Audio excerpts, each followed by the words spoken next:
ഭാഷിതം.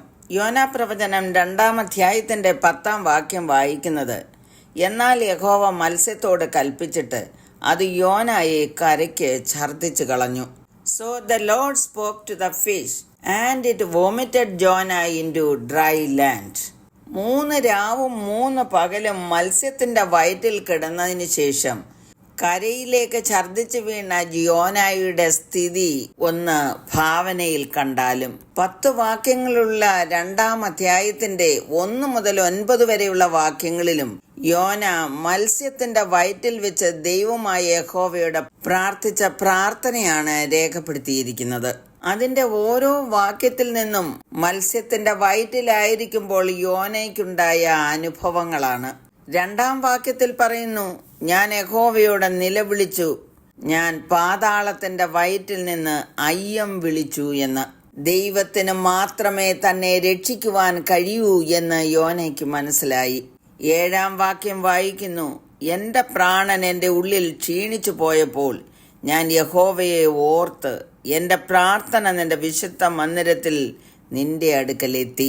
തന്നെയുമല്ല, രക്ഷ യഹോവയെങ്കിൽ നിന്ന് വരുന്നു എന്നുള്ള ബോധ്യമുണ്ടായി. ശരിയായ സമർപ്പണവും ആശ്രയവും ദൈവത്തിൽ അർപ്പിച്ചു. തൻ്റെ അനുസരണക്കേടിന്റെ ഫലമായിട്ടാണ് താൻ ഈ അയ്യം വിളിക്കേണ്ടി വന്നത് എന്ന് അദ്ദേഹത്തിന് മനസ്സിലായി. ദൈവത്തിന് പൂർണ്ണമായി താൻ കീഴടങ്ങി. സമുദ്രത്തിലേക്ക് എറിയപ്പെട്ട യോനായെ മറ്റ് കടൽ ജീവികളോ അല്ലെങ്കിൽ വെള്ളമോ മുക്കി താൻ നശിച്ചു പോകാതെ ഇരിക്കേണ്ടതിനാണ് ദൈവം യോനയെ വിഴുങ്ങേണ്ടതിന് ഒരു മഹാമത്സ്യത്തെ കൽപ്പിച്ചാക്കിയത്. യോന തന്റെ കുറ്റങ്ങൾ ഏറ്റുപറഞ്ഞ ദൈവത്തോട് നിലവിളിച്ചപ്പോൾ ദൈവം അവന്റെ നിലവിളി കേട്ടു.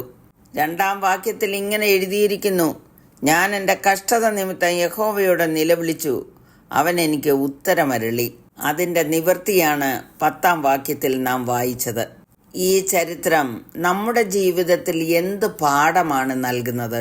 ദൈവത്തിന്റെ ആലോചനയും ഇഷ്ടവും നമ്മെ അറിയിക്കുമ്പോൾ അതനുസരിച്ച് മുന്നോട്ട് പോകാതെ നമ്മുടെ ഇഷ്ടത്തിന് മുന്നോട്ട് പോകുമ്പോൾ ഉണ്ടാകുന്ന പ്രതികൂലത്തിന്റെയും പ്രയാസത്തിന്റെയും പ്രതിഫലനം നാം അനുഭവിച്ചേ മതിയാകൂ.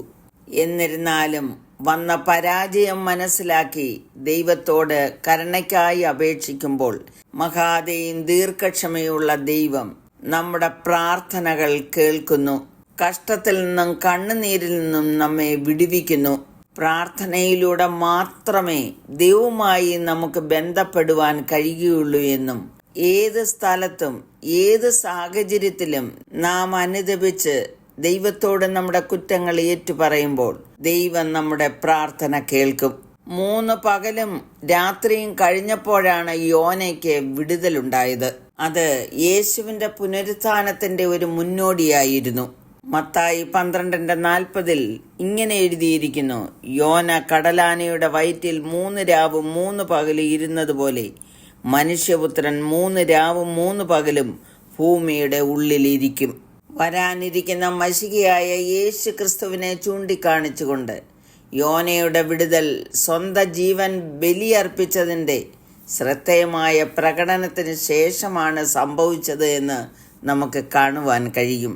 മറ്റുള്ളവരുടെ മേൽ വന്ന ദൈവകോപത്തെ ശമിപ്പിക്കുവാൻ യോന തന്റെ ജീവൻ നൽകി. യോനായിലും വലിയവനായ യേശു കർത്താവ് സകല മാനവജാതിയുടെയും പാപത്തിനു വേണ്ടി തന്റെ ജീവൻ അർപ്പിച്ചു. നിനവേക്കാർ യോനയുടെ പ്രസംഗം കേട്ട് മാനസാന്തരപ്പെട്ടു.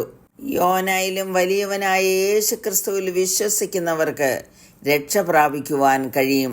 ആകയാൽ യോനായെ പോലെ അനുദപിച്ച് ദൈവത്തിങ്കിലേക്ക് മടങ്ങി വരാം. നിങ്ങളായിരിക്കുന്ന ഏത് സ്ഥലത്തിൽ നിന്നും ഏത് സാഹചര്യത്തിൽ നിന്നും രക്ഷിക്കുവാൻ ദൈവത്തിന് മാത്രമേ കഴിയുകയുള്ളൂ. ഈ വചനങ്ങളാൽ ദൈവം എല്ലാവരെയും അനുഗ്രഹിക്കുമാറാകട്ടെ.